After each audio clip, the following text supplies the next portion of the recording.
Corbin Burnes is back. We'll get to him, but before we do, please like this video and subscribe to the channel if you haven't already. We've got an eventful Kokomo Friday coming up next. Domingo Santana, ooh, I wanna have ya. Tanaka's Fakakta, Jag like Michael Waka, Polanco and Franco. Where'd you put your ass up? Get into first place. Check batting by data and swinging strike rates. Raisins are shriveled grapes. Here's Adam's happy place.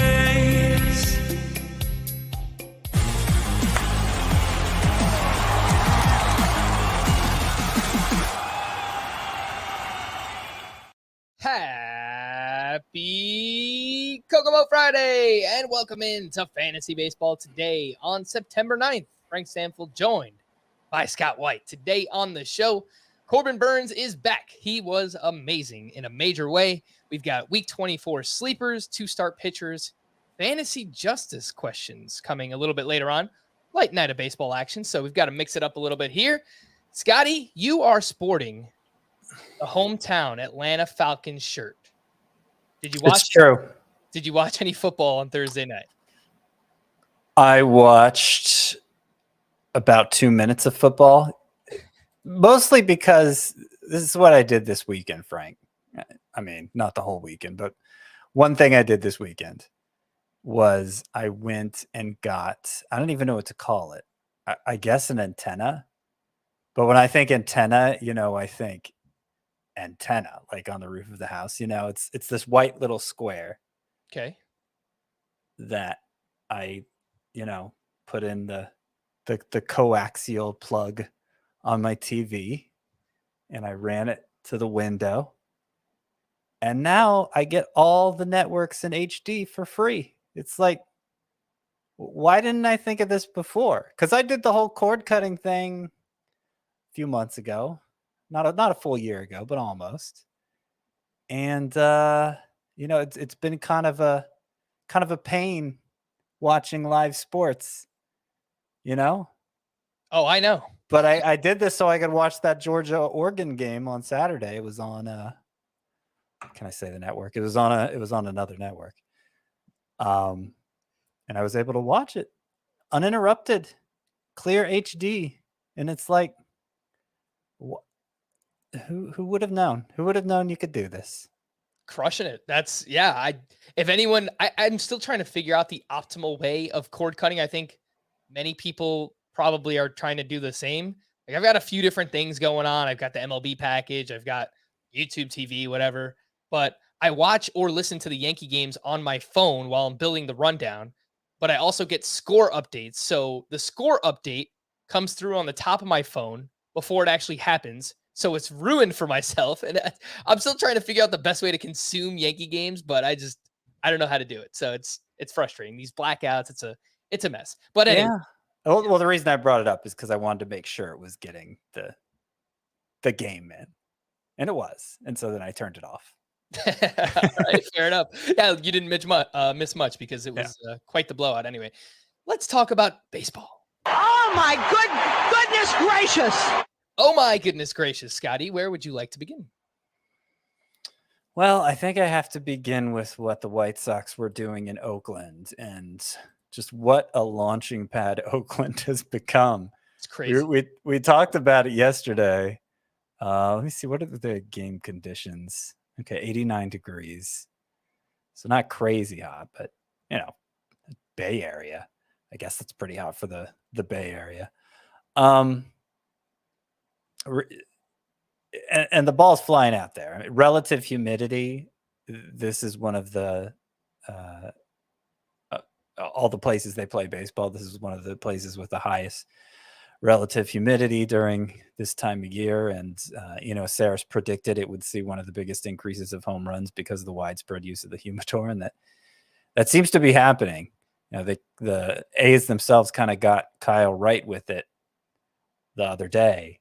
And this time it was the visitors taking advantage.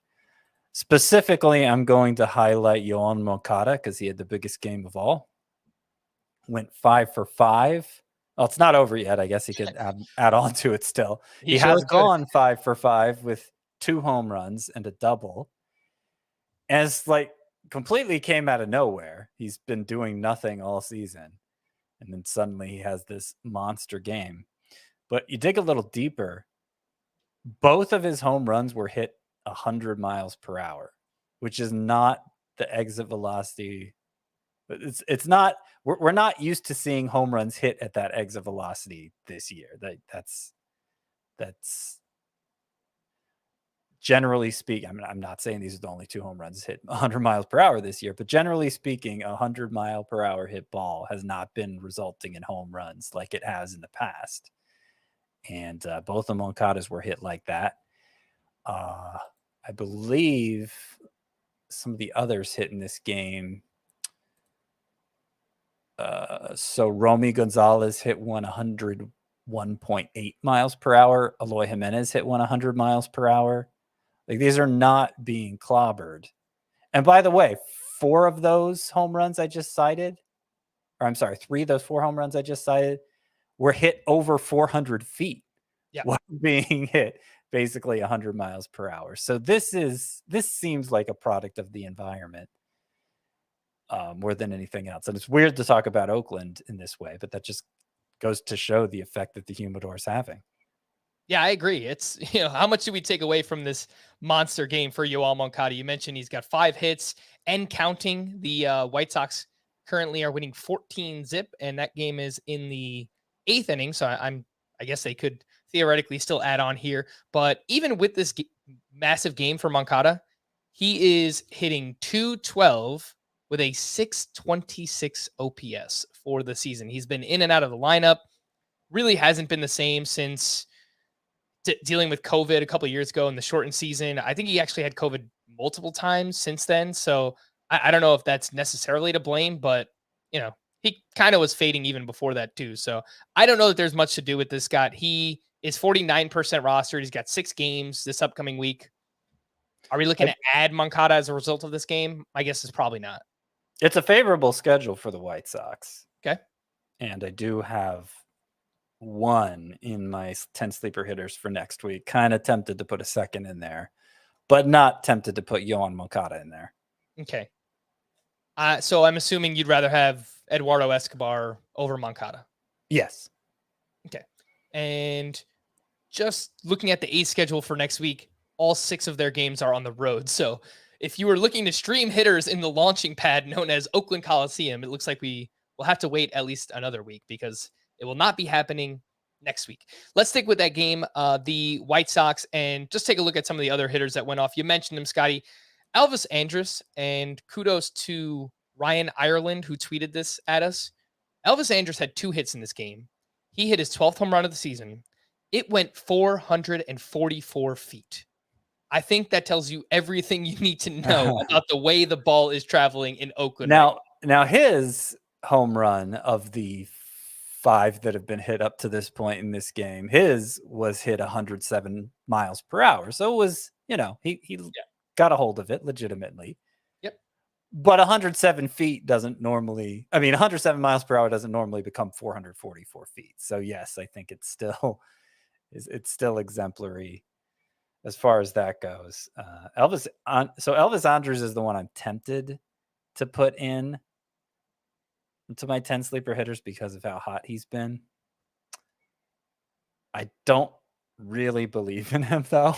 So to this point, I'm resisting. Maybe somebody will get injured over the weekend and I'll have an open spot there at the back end of those 10 sleeper hitters. And so Elvis Andrus will creep in there Sunday when I do the update. But as of now, he's on the outside looking in. 19 games now with the White Sox for Elvis Andrus. He is batting .291 with 4 homers and 1 steal. He has led off in 9 straight games for the White Sox. He's 18% rostered. So if nothing else, if you need a middle infielder in a deeper league, you could look at Elvis Andrus there. Romy Gonzalez, he had 4 hits in this game, including his 2nd home run. He added 3 runs, 3 RBI. He has started 8 of the White Sox last 9 games, and he's batting .345 with an .871 OPS in 15 games played with the team. A lot of that was helped out in this singular game, so I will point that out. He's hitting the ball hard, 93 mile per hour average exit velocity. The problem is a lot of that has been on the ground, 51% ground ball rate for Romy Gonzalez. He is 1% rostered, second, third base eligibility. And I know he had a strong minor league season last year, Scott. Any interest in very deep leagues, Romy Gonzalez? Not a ton. He is playing a lot. The White Sox tried Lennon Sosa to fill their second base need, a younger guy who's had a more productive minor league season than Romy Gonzalez, frankly. And Gonzalez has performed a lot better than Lennon Sosa did, so I think he's going to continue playing. But yeah, I don't know. I think you can do better. I see Spencer Steer out there. I see who else is out there. That's middle infield. Oh, I've got middle Ready. infielders coming up. Nick Scott. Gordon is only 24% rostered. So I think you can do better. Okay. Let's just say you're in a deep league. Would you rather stream Andrus or Romy Gonzalez next week? Andrus. Okay. And then Eloy Jimenez went 1 for 3 with his 11th home run. He now has 3 homers in his last 6 games. And we got an email from John. And this is going to sound like a ridiculous question, but I think a lot of people are going to wind up in spots like this guy where they're just trying to drop like big name players who might be slumping because they're entering a championship week. And this is his email. Going into the fantasy championship. Sounds crazy, but would you drop Yordan Alvarez to pick up Eloy Jimenez in a points league? Or would you keep using Alvarez? He just doesn't seem healthy, but I feel like I can't let him go. So you can't let him go. No. Alvarez has not homered since August 10th. And in 18 games since then, he's batting .258. He has his 3 extra base hits. Still hitting the ball hard, but 52% ground ball rate.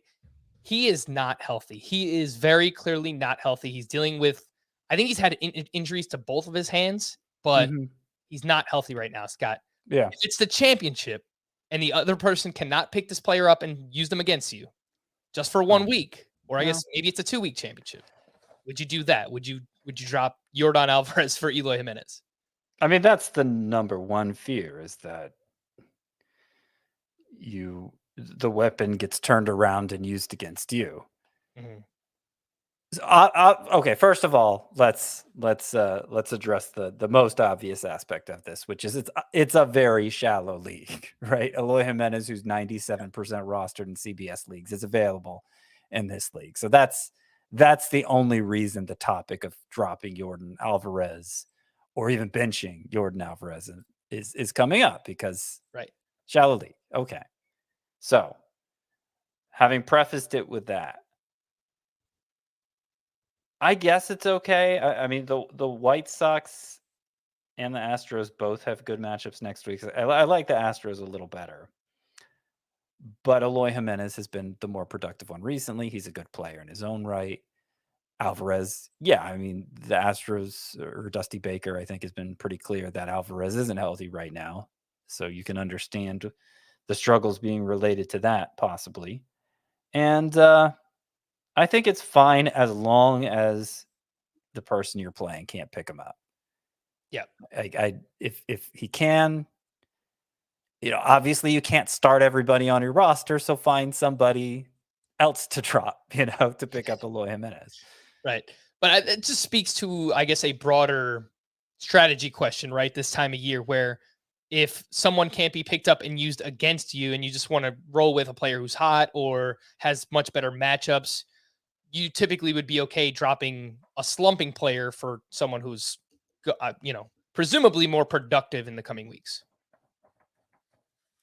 No, I think Alvarez is a very specific case because he's playing hurt, and we all know he's playing hurt. Who's another really good player who's slumping? Giancarlo Stanton comes to mind, right? It's a very similar situation to Yordan Alvarez. I mean, I don't know how good Giancarlo Stanton really is at this point.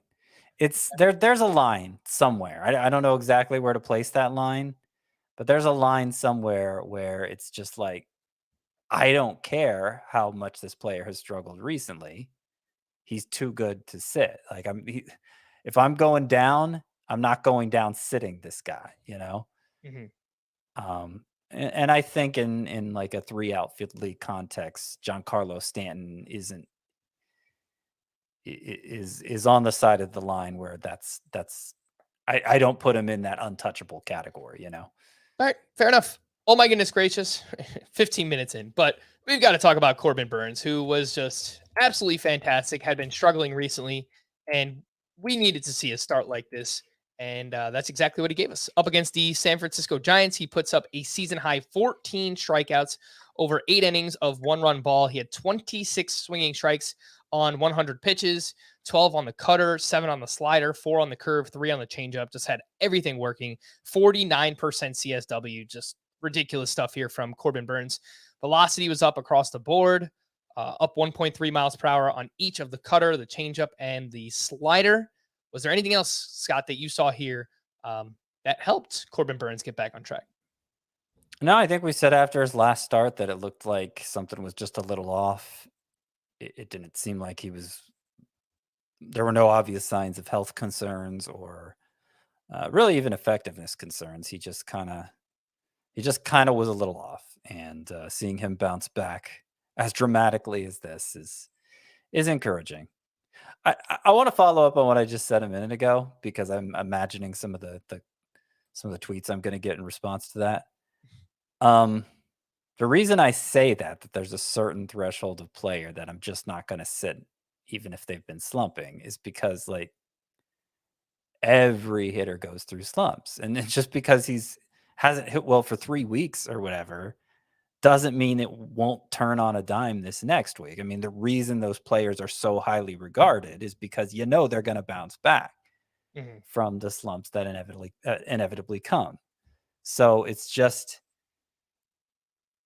it's almost, and I know it doesn't literally work this way, but it's almost like they're due, right? Like, okay, I've already endured this rough stretch. Let me not make it worse by then benching them for the week where they hit 3 home runs, you know? Right. But that's why like you said, I think Yordan Alvarez is a pretty specific case, because it's not just that he's playing poorly. There's a reason for it. He's playing through injury right now. It's, if you have a slumping player, for example, Corbin Burnes, right? Like, just kind of stick with it and you get rewarded with a start like this, where he's just absolutely ridiculous. So, and to further, I just feel like we keep finding ourselves in stepping on landmines here, or on the verge of it. Most of the people listening should not sit Yordan Alvarez. We're talking, right? That's a shallow league context, 10 teams, 3 outfielders, something like that. I'm not even saying universally in 10-team, 3 outfielder leagues should you sit Yordan Alvarez, but it's at least possible when your alternative is somebody as good as Eloy Jimenez. Correct. Scott, am I allowed to bring up the For the People League playoffs? Sure. Go ahead. So I was the number 1 seed. I guess I am the number 1 seed here. Scott's the 8th seed. We're facing off in the playoffs. Yep. Scott benched Corbin Burnes this week. Yep. Now, Scott's pitching staff is pretty stacked. You've got Woodruff, Max Scherzer, Julio Urias. Kyle obviously Wright. not going to get a single start from Max Scherzer this week, it turns out. But yeah. So I just want to preface that with, you have really, really good pitchers in this league. So that's why you benched Corbin Burnes. But right. So you're the 1 seed in this league. I'm the 8th seed. Yeah. 16-team league. So I barely squeaked into the playoffs. So already you're coming in with a big advantage. And it just so happened that your pitchers, like, pitching is clearly the strength of my team. My hitting, very suspect. I mean, you just read off the pitchers I have. That's what got me in the playoffs. So if I can't win the pitching categories, I can't win. It just so happened we entered this week. Your pitchers were in line for 9 starts. Mine were in line for 6 starts. So it's like, I had to get that extra reliever in there to hopefully win the saves plus holds category. I feel like, because that's often just a gimme based on the number you choose to start.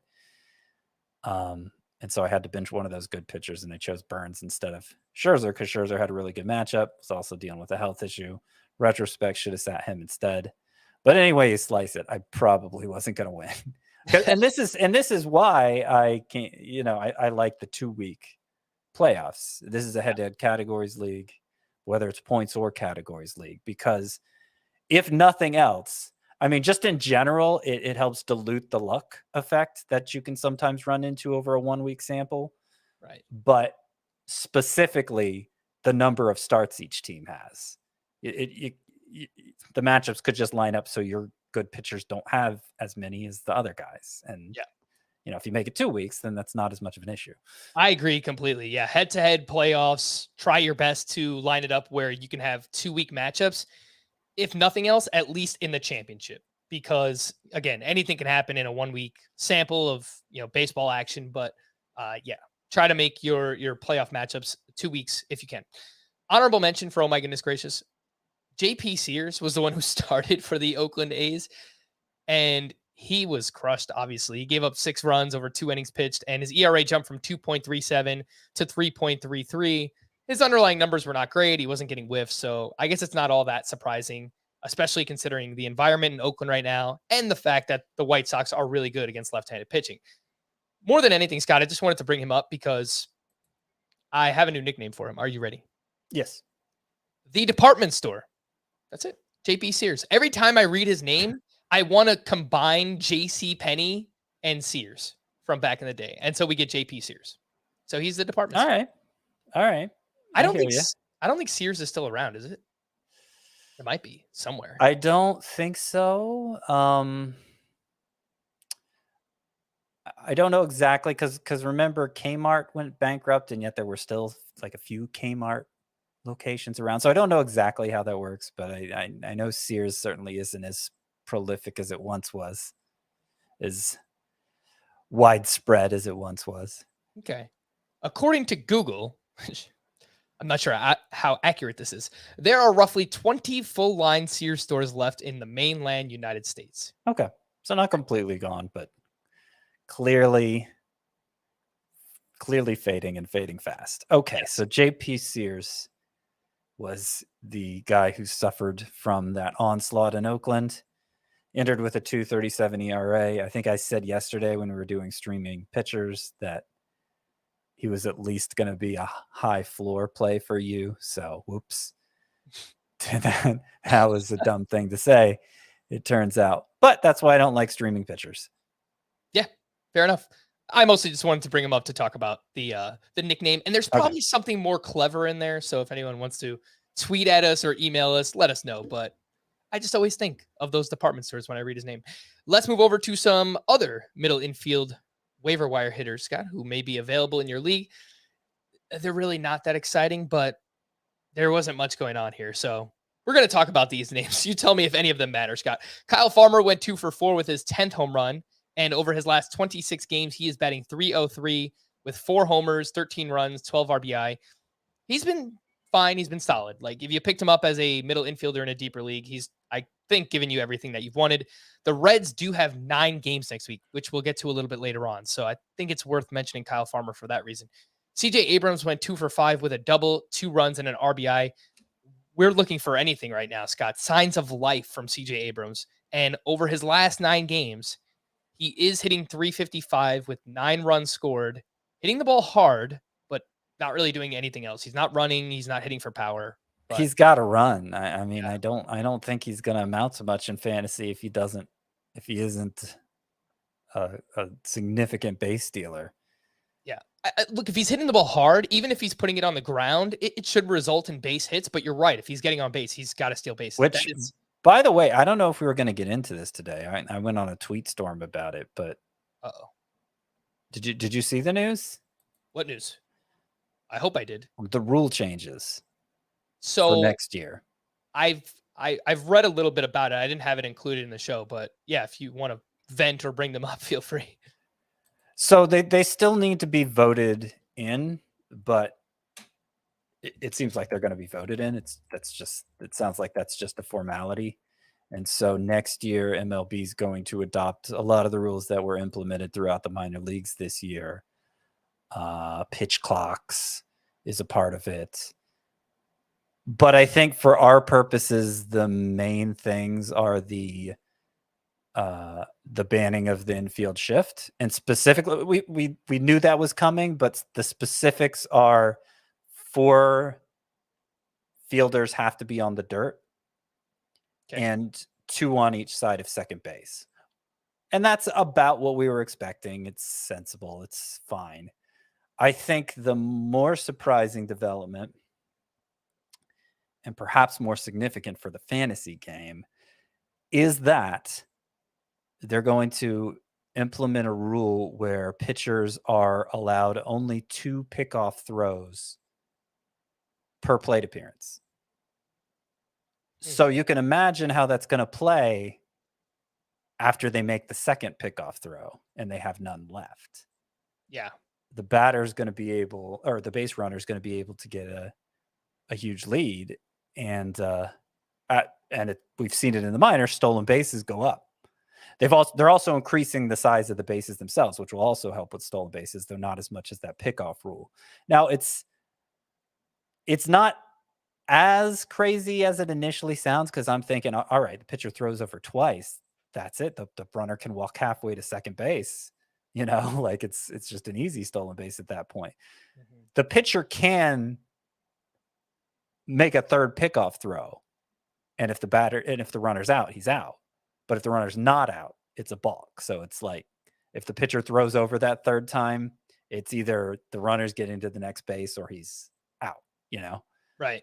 So it's going to be, there's going to be some interesting dynamics there, because I imagine there's going to be an incentive. Well, it seems clear there's going to be incentive for the base runner to encourage 2 pickoff throws, like really invite the pitcher to make those 2 throws over. And the pitcher, of course, is going to be trying to resist throwing over because he only has 2 throws to work with, And so I imagine we'll actually see more players picked off first base because the runner's pushing the limits, trying to encourage a throw over, But I do think we're also going to see a potentially significant increase in stolen bases. And I bring this up because, of course, CJ Abrams, fast runner guy, stole a lot of bases in the minors. Just because he hasn't been stealing bases this year, there's going to be more stolen bases are going to be incentivized next year. And he could be somebody who, we still don't even really know what kind of base stealer he's going to be. We don't know what kind of base stealer anybody's going to be. It's another huge paradigm shift that we're going to have to account for next year, going in, feeling like we're blind going in, because the distribution of stolen bases is going to change completely. I do think for the fantasy game in the long run, it's a positive development, because specifically for rotisserie leagues, the value of stolen bases had gotten to be so inflated that it was completely, the fantasy game had become completely disconnected from the real game in that way. And I think the experience of playing rotisserie suffered because of it. It's just all the stolen base guys, you got to draft them early because there are only so many.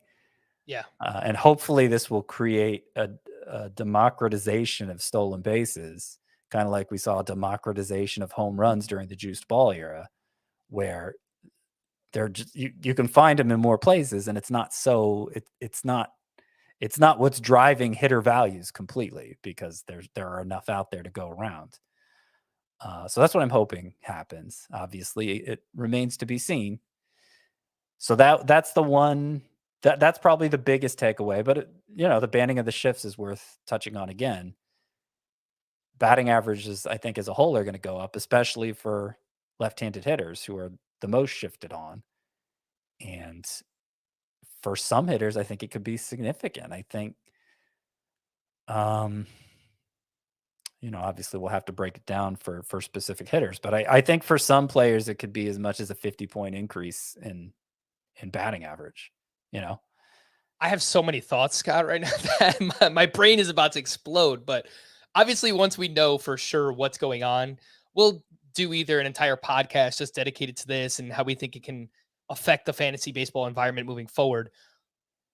Regarding the steals, I agree with you. I think that we will probably see more players wind up with 10 plus steals than we have seen in the past, right? So like those fringe guys who we don't really know what they're going to do from a year to year basis. I think we're going to see more of those now. I think we're going to see more 10 plus steal, maybe even 20 plus steal guys, just like how in the juice ball era, we saw way more 20 plus home run hitters. As a result, you're going to need more steals to compete in rotisserie leagues. Not necessarily to win the category, but like if you want to just kind of wind up in the middle, you're going to need more steals, but there's going to be more available. So if that makes sense. Yeah. And then trying to figure out batting average, it's going to change the way that we project players too, because I'm just talking out loud about this now. Like guys who have just sold out so long for like left-handed batters who just pull the ball and put it in the air, like the Joey Gallos and guys like that. Do they maybe now change their approach a little bit because they know that they can hit for more batting average with the shift being banned? So maybe I'm just overthinking it, but no, I think going to need more batting average to compete in rotisserie leagues as well.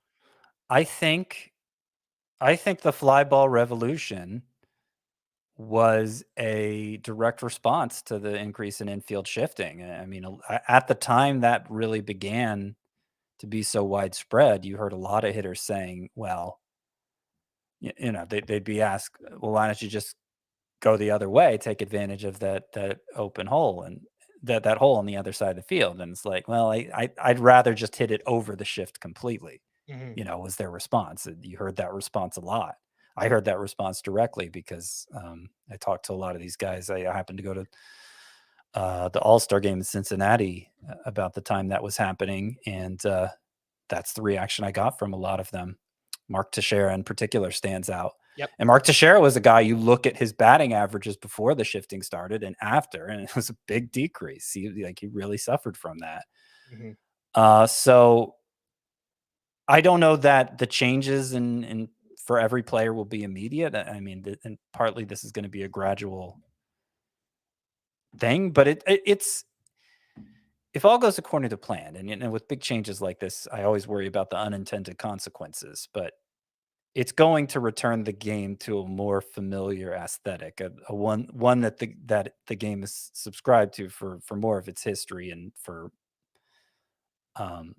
most of our lives, where it's less three true outcomes. You're going to have more men on base. You're going to have more action on the bases, and that's going to make for a more entertaining product, I think. And it's going to make for a more balanced game in fantasy too, because sometimes it feels like it's just a question of how many home runs you get, how many stolen bases you get, and there's not a lot of variety between the players. I think the variety between players will return if it all goes as planned.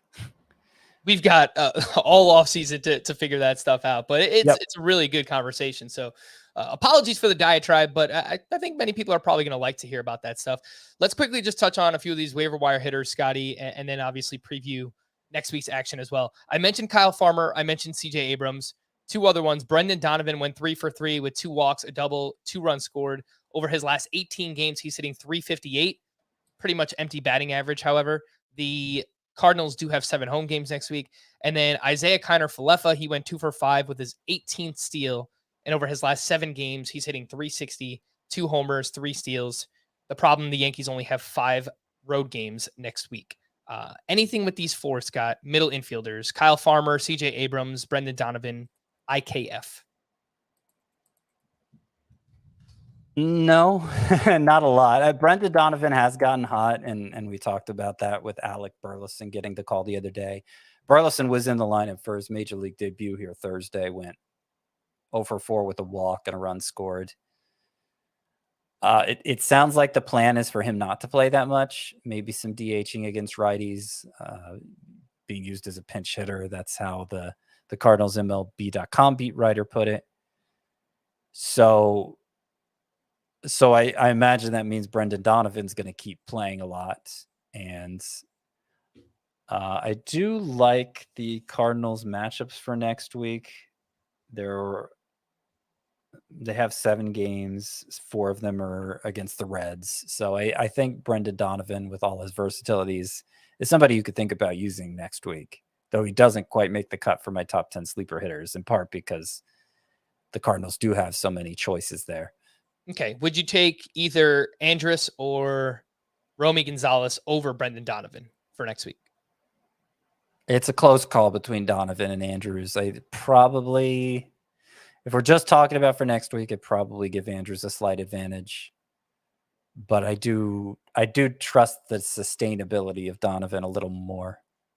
If you need a catcher in 2-catcher leagues, we mentioned Eric Haas yesterday. Yadier Molina went 2 for 4 with a double dong, which brings him to a whopping 4 home runs on the season. He's only 21% rostered. As I mentioned, the Cardinals have 7 home games next week. I picked him up in a deeper 2-catcher league where I had Wilson Contreras, just super desperate for a catcher. So happy to get this production, but not overly excited about it, Scott. If you need one for next week, would you go with Yadier Molina or Eric Haas? I would go with, checking my notes here, I would go with Molina. All right, fair enough. And I don't think that this player matters, but I will ask anyway, just to be sure.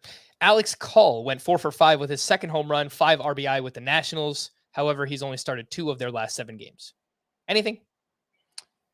Nah, I wouldn't worry about it just yet. He had a pretty good year in the minors, got on base a lot, but 27-year-old rookie is not playing all that much. Okay. Same thing with these waiver wire pitchers. Light night of action once again. I don't think they matter, but we'll quickly run through here. Luis Cessa for the Cincinnati Reds had a season-high 8 strikeouts at the Cubs, over 5 2/3 innings of 2-run ball. Adrian Sampson turns in his first quality start since August 7th. He went 6 innings, 1 run, 1 strikeout, so not much there. And then Jake Junis worked as the bulk reliever, but pitched very well at the Brewers. He went 6 innings, 2 runs, 4 strikeouts in that one.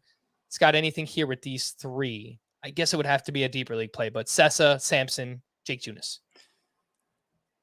Cessa and Junis are both kind of interesting because they throw a slider a lot, and it's a pretty good slider, so they can get a decent number of whiffs at times. But they're pretty volatile, and I wouldn't count on them except as a kind of a low-end matchups play. Yeah. For Junis, he's going up against the Braves next week, just 1 start, so I think I'm out on that. Yep. Luis Cessa is going up against the Pirates and at the Cardinals, so don't love the Cardinals start. Obviously, the Pirates one is pretty good. You'd have to be really desperate, but NL only, deep 15-team leagues. Luis Cessa, I think a name you can look at. Yeah, he was not particularly close to being among my 10 sleeper pitchers for this week, but I don't blame you. yeah, he's All right. making 2 starts. Before we hit the break, just want to remind everyone we're doing 4 podcasts per week throughout the month of September, and I guess first week of October, final week of the season. But for next week, we will not be around on Monday night. So if you're looking for YouTube live streams, we'll be around Sunday night to recap the weekend, then Tuesday night, Wednesday night, Thursday night, which means you will have a podcast in your audio feed on Monday morning, Wednesday morning, Thursday morning, and Friday morning. So just a heads up there. Let's take a break, and we'll hit the news and notes here on Fantasy Baseball Today. The news and notes. Zach Wheeler played catch on Thursday for the 2nd time this week. He's expected to do the same again on Friday, and if he responds well, it's possible that he could return next week without a rehab assignment, but we are awaiting more news on that. Freddie Peralta left Thursday's game with an injury. I haven't seen the injury, Scott. Was there anything that came out regarding Freddie Peralta? I haven't seen what he suffered from either. Oh, his velocity was again down. It's actually right here. Freddie Peralta told reporters that, Craig Counsell told reporters that Freddie Peralta will be placed on the injured list with something regarding his shoulder. Shoulder fatigue is what I see it as here. Okay. Yeah, and his velocity has been down since coming back from the IL. It was, what was it today? Over 2 miles per hour on the fastball. So that makes sense. Seemed like something wasn't quite right with him. No, yeah, for sure. And look, last week on this very podcast, our Friday podcast, I told people, please do not play Freddie Peralta. I was worried about Coors Field. They pushed him back. Also, I was worried about the velocity, but hopefully you listened and did not play Freddie Peralta. Wilson Contreras' MRI on his ankle came back clean. He's expected to rest for a few days before resuming baseball activities. Wander Franco will meet the Rays in New York on Friday. and could be activated for this weekend series. Obviously, it's a massive one. Tampa Bay is chasing the Yankees. I believe they're 4.5 or 5 games out. So really big series. Wander Franco could be back. Juan Soto said he will, quote, definitely be ready to play on Friday against the Dodgers. Giancarlo Stanton has now missed 3 straight with that foot injury. He did get in a pinch hit appearance on Thursday. The team is unsure whether he will play on Friday or not. Speaking of the Yankees, DJ LeMahieu was finally placed on the IL with toe inflammation, retroactive to September 5th. He has completely taken a nosedive over the past 2-3 weeks and basically playing through injury a lot like Yordan Alvarez. Not that LeMahieu is the player that Alvarez is, but yeah, as a result, his numbers have really, really taken a dive. Keibert Ruiz, this is painful for our, I would say predominantly our entire audience listening here. Not all of them, but most of them. He exited Thursday after getting hit in the groin by a foul ball, and he was sent to the hospital due to swollen. What's the right word that I could use here, Scott? I don't think there's anything wrong with using the anatomically connect. Yeah. I'll say family jewels. All right. He went to the hospital with swollen family jewels. So that is what Keibert Ruiz is dealing with. I hope he's all right because obviously it sounds very painful. Bailey Ober will continue his rehab at AAA and make another start this Sunday. He's 20% rostered for those in deeper leagues. And Twins pitching prospect Louis Varland, who we spoke about on yesterday's podcast, was sent back to AAA here on Thursday. All right, Scott, week 24 preview. It is crunch time, which I think I said the same thing last week, but every week from here on out is crunch time. So I'm just going to keep reminding everybody of that. Bunch of crunch. Do you like those? I'm trying to remember what it is. It's just kind of a name that came back to me. The Nestle's Crunch. Bunch of crunch. Bunch of crunch. They were always, that's like the little cluster candies. They were always available in the movie theater, but there was always so much better candy in the movie theater that I never got them. I'm a big fan of Goobers, Scott. I mean, Goobers are like top notch. It's pretty simple too, right? Like chocolate covered peanuts. There's nothing to it, but they are amazing. So whenever I went to the movies, I got Goobers. You got Goobers, huh? Can't think of too many times I've bought candy at the movie theater. Like if I'm going to spring for something, I'm going to spring for the popcorn because it's popcorn you can't recreate in many places. True. But the candy, no, I don't know. You know what I've decided is really good? That's simple like that. The chocolate covered pretzels, the flips. So good. Why is this so good? It's just a pretzel with chocolate on it, but like it's beyond what it's good beyond what you would believe. It's like, it's crazy good. I don't understand it. I'm not going to say that you could put chocolate on anything and it will be good, but pretty close because, man, chocolate covered pretzels, chocolate covered peanuts, they're both amazing. And plus it's that sweet and savory combination, Scott, salty and sweet. It's so I know you love that. I love it. I had Frank's MO right there. I had a brownie on Thursday night and it was topped with sea salt. Oh gosh, it was ridiculous. Anyway, let's talk about week 24, the schedule. It is a wacky one next week. We've got 7 teams with 5 games, 11 teams with 6 games, 6 teams with 7 games, 5 teams with 8 games. That includes the Guardians, the Marlins, the Pirates, the Blue Jays, and the Rays. And I'm not done yet. There is one team with 9 games, as I mentioned earlier, the Cincinnati Reds. We'll get to sleeper hitters in just a little bit, but let's start off with the pitching side of things. Starter sit these fringy to start pitchers. Joe Ryan is going up against the Royals, and he's at the Guardians. I lean yes on that. Those are pretty good matchups.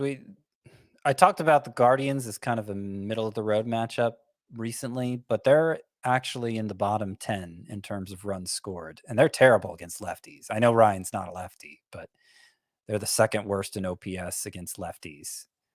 So they're not, they remain a pretty favorable matchup, I guess is what I'm trying to say. And of course the Royals are a good matchup. I know Ryan's been kind of inconsistent, but I lean yes on that. Jeffrey Springs at the Blue Jays and home against the Rangers. So what makes this tricky is Springs and And Yanni Chirinos piggybacked in Spring's last start, and so he only got 3 innings. And if that's the plan going forward, it's going to be tough ever to use him. But the Rays are one of those teams with a doubleheader next week. They're playing 8 games total. So I imagine Chirinos and Springs are each going to get a separate turn. So I think certainly in points leagues, it's worth rolling the dice on Springs in that RP spot for the chance he makes 2 starts. But it's tough. Yeah. It is. It really is, because you just don't know how much he's going to throw. I have a championship coming up next week, and I dropped Jeffrey Springs for Jose Suarez, who, Oh yeah, it's a 2-week period. So, you've got Jose Suarez for 2 starts. So I was just like, I'm not messing with Jeffrey Springs. Let me go with Suarez instead. Alex Cobb is the next one up. He's pitched well over the past 2 months, but he's going up against the Braves and the Dodgers. yeah. Might do it in a points league where volume is paramount, but certainly want to do it in a categories league with those matchups. I agree completely. Nick Pivetta is going up against the Yankees and the Royals. I'll probably pass on that one. I think we can view the Yankees as a good matchup, at least for the time being too, because the lineups they're throwing out there right now are just they're barren, Scott. There's nothing there. There's no Rizzo. There's no LeMahieu. Stanton's in and out of the lineup. Isaiah Kiner-Falefa was batting cleanup for the Yankees on Thursday. So if you see the Yankees on the schedule, I wouldn't be very afraid of them right now. Last one I've got, Eduardo Rodriguez up against the Astros and the White Sox. He just hasn't been good enough. Yeah. Since returning. He doesn't look crisp enough, doesn't look effective enough. So no. All right. 2-star pitchers to add and stream for next week. Who do you have? Hunter Brown. Who knew? I wish I'd hyped this guy more if I knew he had matchups coming up against the Tigers and the Athletics. And that Athletics matchup is in Houston, by the way. So he doesn't have to deal with that launching pad. Yeah, that's really good. It doesn't sound like Justin Verlander is going to come back next week and interrupt it. I know the Astros are going 6-man right now, but it's a 7-game schedule for them, and Hunter Brown's scheduled to go Monday. So he should safely be in line for those 2 starts. And I think everybody's gotta play him with those matchups. And the way he looked in his debut, Trevor Rogers gets the Rangers and the Nationals. One of those matchups pretty good, one really good. So I'm on board for him. Bailey Falter, kind of iffy. Miami, that's great, especially since Falter's a left-hander. But then Atlanta, who hits left-handers especially well, might just be a points league recommendation there. Just purely if you need the volume, look to Bailey Falter. And since you just mentioned Zach Wheeler, there's a chance he could come back next week. Then maybe Falter doesn't make that second start at Atlanta, which may be for the best. I agree. They're one of the best lineups in baseball, but they especially crush left-handed pitching. So I would be pretty nervous about Bailey Falter myself. And I'd be nervous about any of the names we're about to mention as well. Fortune favors the Brave, 2-star pitcher of the week. This time of year, you really don't want to mess around, but there's a lot of injuries right now. Maybe you're really desperate and you're just chasing the volume. So my Fortune favors the Brave 2-star pitcher will be Ryan Nelson, which is actually spelled R-Y-N-E if you're trying to find him on the waiver wire, but you shouldn't, because his matchups are against the Dodgers and the Padres. He faced the Padres in his first start, so they've already got to look at him. I typically don't like that, especially for young starting pitchers. So unless you're really desperate, I would say don't do it. That is very brave. Yeah. My Fortune favors the Brave pick is pick up the phone. The call is free. 1-800-GLEN Auto. Glen Auto. Marlins, Rays. 2 good matchups for our boy Glen Auto. Is he a good pitcher? No. But he might be good enough to take advantage of those matchups if you're feeling brave. All righty. Single start streamers for next week, Scott. And this list actually looks pretty good. Who you got? Yes, I do like the 1-start streamers. Some clutch matchups for them. going into this week. Nick Lodolo gets the Pirates. Of course, that's an amazing matchup, and I've been hyping him for the last few days as a sleeper down the stretch. Patrick Sandoval, I just mentioned how bad the Guardians are against left-handed pitchers. Their OPS against them is second worst only to the Marlins, who we're constantly picking on. So not only does that benefit Patrick Sandoval, but also Reed Detmers, another lefty, is going up against them. Jose Suarez, who you just talked about, Frank, left-hander going up against them. All three of them look like good plays this week. German Marquez, who's been piling up quality starts recently, he's at the Cubs. Feels like a good matchup there. Debating whether to keep Kyle Gibson on this list because he's at Miami, but he just faced the Marlins here on Thursday, and it did not go well. 3 of his last 4 starts have been bad. So that's a really good matchup, but I may swap him out. Let's see who's the best candidate to swap him out for. David Peterson against the Cubs. I don't know. Dean Kramer at the Nationals. Is that better? Would you rather have Gibson at Miami than those guys? I don't think so. I wrote one down here, Scott. Marcus Stroman is home against the Rockies. So, you get the Rockies on the road. I didn't look at the Rockies. Yeah. Yeah, they're obviously a favorable matchup when they're not at Coors Field. Mm-hmm. Yeah, I may do that one. I may swap Gibson out for Stroman. It's a good call. Yeah, let's do it. Let's move over to the hitter side of things. The best hitter matchups for next week are the Reds with those 9 games, the Marlins, the Mets, the Astros, and the Blue Jays. The worst hitter matchups, the Brewers, the Giants, the Nationals, Phillies, and Mariners. With that being said, Scotty, your sleeper hitters for week 24. Sleeper hitters. So the 9-game schedule for the Reds, I'm really leaning into here with 3 highly, highly available hitters. Jake Fraley, who just had another big performance on Thursday. And let's see, since returning from the IL, Jake Fraley in 33 games, 305 batting average, 8 homers, 2 steals, and OPS near 1,000. Pretty much only starts against righties, but 7 of the 9 matchups are against righties. So like him, the Reds leadoff hitter against righties is TJ Friedel. Don't see a lot to get excited about there long term, but he's hot right now. And I also like Spencer Steer with those 9 games. Good chance he ends up starting all 9 of them. Okay, so those are a little low. Those 3 are a little lower on my sleeper hitter list, though. At the very top is Josh Young.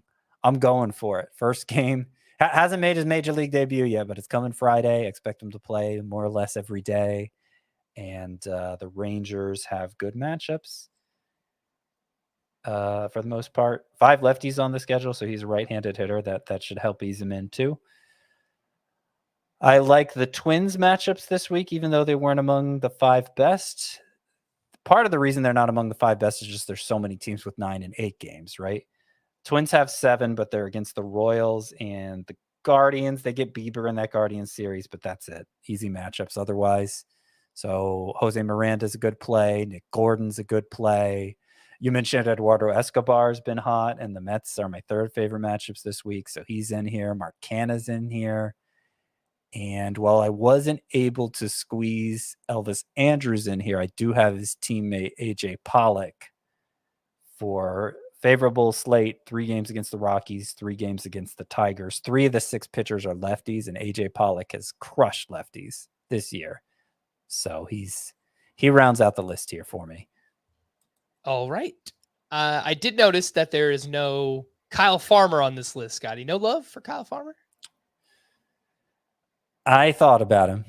Okay. But this is one of those weeks where it was tough to narrow it down to 10. Like, I don't think, some weeks it's like 1 through 3 are way better than the others. I don't think 1 through 3 on this particular sleeper hitters list is that much better than 4 through 10. But I could have made the list longer than 10. It's one of those weeks where that's the case. Fair enough. Let's wrap up the rest of Thursday's action. We do have some fantasy justice questions I want to get to as well. And we'll start with some pitching performances. Dylan Cease was great at the Oakland A's, obviously had a ton of run support. He went 6 shutout with 9 strikeouts, including 15 swinging strikes in that one. Nestor Cortez made his return to the mound. He only went 4 innings. He gave up 2 runs with 2 strikeouts. And the last one is Sonny Gray. He is now allowed 2 earned runs or fewer in 5 straight. He was at the Yankees. He went 6 innings, 2 runs with 7 strikeouts. The ERA is down to 3.09 on the season. Scott, anything on Cease, Cortez, and Sonny Gray? It was a short outing for Cortez. He threw only 58 pitches. He didn't have any kind of rehab assignment, being out for over 2 weeks with that groin injury. So you can understand why it was short. He looked good enough for you to get back to using him as you did before the injury. And Sonny Gray, his numbers continue to exceed expectations. He does not throw many pitches when he pitches, so it's a little worrisome how deep he's going to go. He's got to be pretty efficient to go 6 like he did in this one. But he's done well enough for you to continue to use him. Sandy Alcantara turned in a quality start, but he has been slowing down a little bit recently, Scott. He technically gave up 5 runs over 6 innings pitched. 3 of those were earned, 7 strikeouts to 0 walks. But, I didn't write down how many starts this is. Past 6 starts, he has a 4.70 ERA. There you go. Is there anything to it? I mean, I think he might be tiring down. It would make sense. He's already at 196 and 2/3 innings pitched. What do you think about Sandy? Yeah, that might be it. I mean, obviously he's taken on a huge workload going beyond 7 innings a bunch. 4 complete games this year. I mean, yeah, I don't even know who second on the list would be, but I doubt anybody else has 3. So, on the one hand, it makes sense. On the other hand, he threw over 205 innings last year, so he should be. It's not like this is unfamiliar territory for Sandy Alcantara. I don't really know. I mean, obviously you just start him and hope he turns it around. Yeah. I've noticed the quality of contact is up against him. Strikeouts down a little bit, swinging strike rate down a little bit. So just might be fading a little bit, but I agree. You remain, leave Sandy Alcantara in your lineup. A few hitting leftovers. Jonathan India went 3 for 5 with an RBI. And I've mentioned this from time to time. Quietly over his last 49 games, he's hitting .304 with 7 homers, 33 runs, 24 RBI, only 1 steal. I wish he ran a little bit more, but that's a 21 homer pace over 150 games, which is basically what we were expecting from Jonathan India. So he's been pretty good. All right, I just looked it up. Sandy Alcantara has 4 complete games. 2 pitchers have 2. Can you guess who those 2 pitchers are? Aaron Nola? Yeah. He's one of them. The other is another guy known for volume.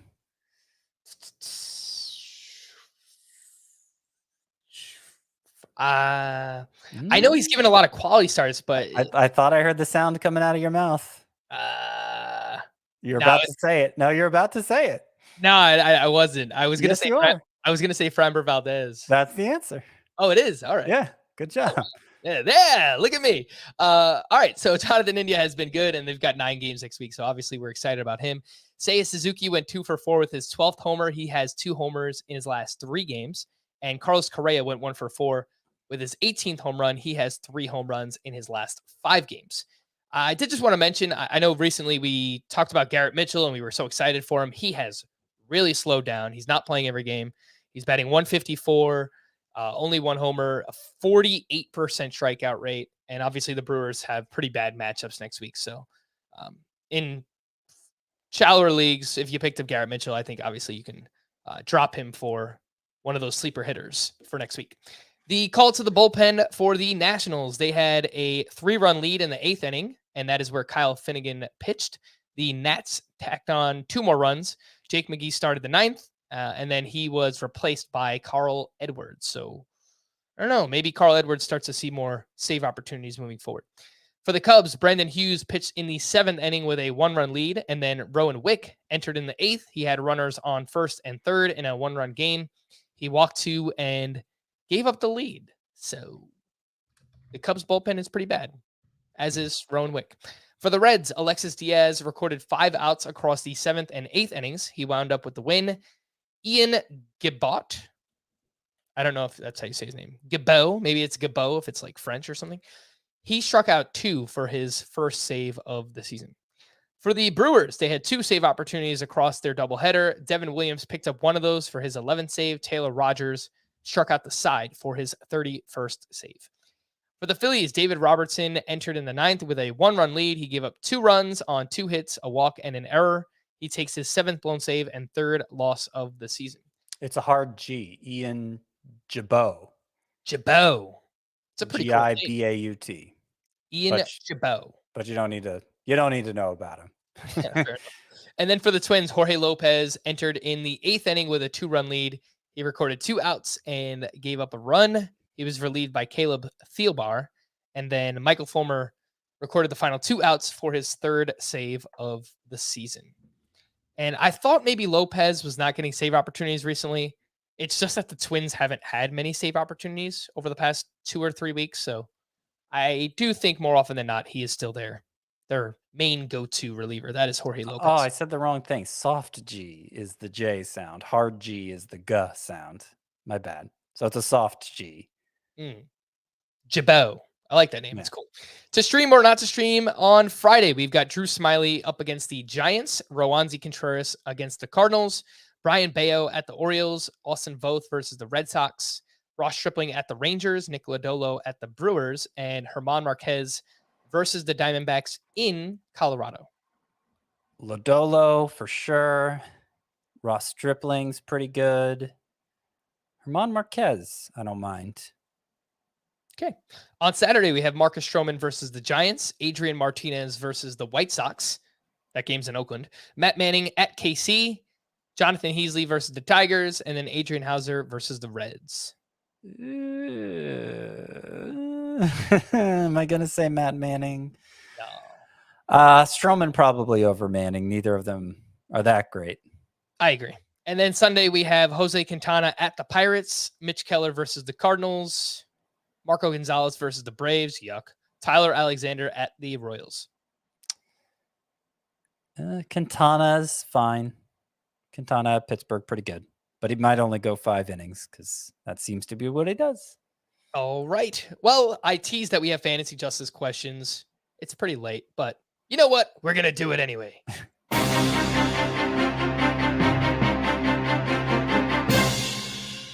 These come from our Apple Podcast reviews, so we do appreciate any 5-star ratings. If you have a question or a fantasy justice situation, please throw that on Apple, and we'll get to it on a future podcast. Dear Rob, Bud, and Faye. Those are commissioners. That is correct. And this one's from Stonecutter01, by the way. After you helped me with some fantasy justice last year, I decided to get rid of the voting process for trades and decided to approve or veto all trades myself as commissioner. I have not had to even look at vetoing anything thus far. Last week, you served some fantasy justice, probably 2 weeks from now at this point, involving a trade that the commissioner of the league was involved in. And it got me thinking, what is the best way to rule on a trade if I were to make a deal as the commish? P.S. Scott, give us at least one Michael Caine appearance before the season ends. Yeah, we'll think about that.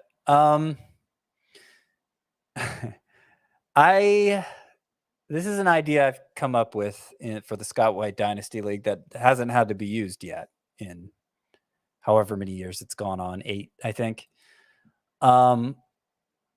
Have a 3-man committee of people you trust, whose opinions you trust, and have those 3 vote on whether or not if the trade gets a objection. Like somebody, obviously there's not an official voting process for an objection, but if somebody complains about the trade and then somebody else joins in complaining about the trade, so you get 2 public gripes about the trade, then let the committee rule on it and let those 3 people who you trust, whose opinions you trust, decide whether or not the trade should go through. And hopefully they'll decide yes, but that way, nobody is accusing you of, that way. What am I trying to say? You as the commissioner, you've let other people decide, and it's not, nobody's going to accuse you of impropriety that way. Scott, am I up for consideration for the trade vetoing committee? The trade vetoing committee has always been the same. And those three people are still in the league. I guess if one of them ever dropped out, then you would be. But there's been no reason to. Like I said, we haven't had to use it yet, so I've kind of forgotten about it. I actually just noticed it when I was reading the Constitution again this offseason. It's like, oh yeah, I did make that a rule, didn't I? It's totally fine. I was mostly just playing because doing anything commissioner related is always just a hassle. But yeah, regardless, we do have another 2 fantasy justice questions from Freudy 122001. His first question: points league where the commissioner has all power for trades. In week 3, one manager traded Garrett Cole for Jack Flaherty. Seems bad. Cole was the 3rd overall pick, and Flaherty went in round 9. The commish told me there was no evidence of collusion, and if a person wants to make a bad trade, then they will be punished for it during the season. Any insight is appreciated. In week 3, oh, that's a long time ago. You're digging up old things here. Yeah. I mean, Jack Flaherty was hurt at the time, and we knew he was going to miss a long time. I don't know. I don't know what the incentive would have been to make this trade. It's pretty bad. It is pretty bad. You know, I've been playing Catan online a lot lately, and I've noticed. I know we're like going way over, but I've noticed that sometimes you'll just get it. And these are random people I play with. Like, I don't think I've ever played the same person twice, and I've played like 60 games or something like that. And just sometimes there'll be just this random agent of chaos who makes, Catan, there's a lot of trading in it, and he just makes these ridiculous trades for no reason, it seems like, but to mess with people. And that's frustrating. Yeah. And I guess there are times when that happens in fantasy leagues too. I think it would probably be less common if you guys are playing with over and over, because if you notice there's an agent of chaos in your league, you're just going to kick him out. If not mid-season, then you're not going to invite him back next season, right? Yeah. But yeah, I think your commissioner was right to rule this way. But if there was anything else funny going on with this guy the rest of the season, just don't invite him back next year. I agree. Daily changes, 12 categories league. As a commish, I made a rule that all teams must roster a full team each day for their hitters. When winning most of the pitching categories and hitting categories of runs, home run, steals, and RBI, members have been ignoring this rule on Sundays in an effort to lose the categories of hitter strikeouts and batting average, which I guess in this case, if you lose them, you win them. Well, obviously you want less hitter strikeouts is the point. Members countered saying sitting hitters allows their opponents to gain 4 hitting categories on them. Thoughts on this? Okay, so sum it up for me real quick. So basically, there's a rule that you must roster a full team each day for hitters on your roster. Some people are choosing not to roster, not to put out a full roster of hitters on a given day towards the end of the week when they want to win the strikeouts category. So something that would accumulate that would be bad. Or like if they have a high batting average, they don't want it to drop, basically. So they just bench their hitters. But you're saying they're not allowed to do that. Well, I mean, I guess there's no way to actually enforce it on whatever website they play on outside of just hoping people listen to you. But that's my guess. Yeah, I don't know what website you play on. Of course, on CBS, the default rule, if you have a lineup set illegally, is you just don't get anything for that day. And I've always treated that like, okay, it's more, it's less that, like I in head-to-head leagues, certainly, I don't allow anybody to get like a free win. So if somebody has an illegal lineup going into the week, they're not accumulating any points, I say, okay, let's fix it to make this legal in the way that's most disadvantageous to you, but let's make it legal so this other team isn't getting a free win and screwing up the standings in that way. So I've always treated that as, okay, an illegal lineup is going to keep you from getting away with something illegal, but it's also to like, so you'll let the commissioner know, hey, I'm set up for an automatic, like it alerts everybody to it if you got a big 0 there for the week. If you don't play on a site that catches it on its own like that, I don't know. I think if you're going to have a rule like that, you got to be willing to enforce it is the thing. And if you're not willing to check up on everybody's rosters all the time, maybe it shouldn't be a rule. Yeah, I think in the offseason, probably vote, because it sounds like some people in your league don't agree with the rules. So, if most people don't agree with it, then I guess they should have their voices heard. But yeah, talk about it in the offseason. And then if you actually do want the rule to be there for following seasons, then you have to enforce it. But even if it might be manually, it's what you've got to do. And as a result, Scott, I feel that fantasy justice has been served.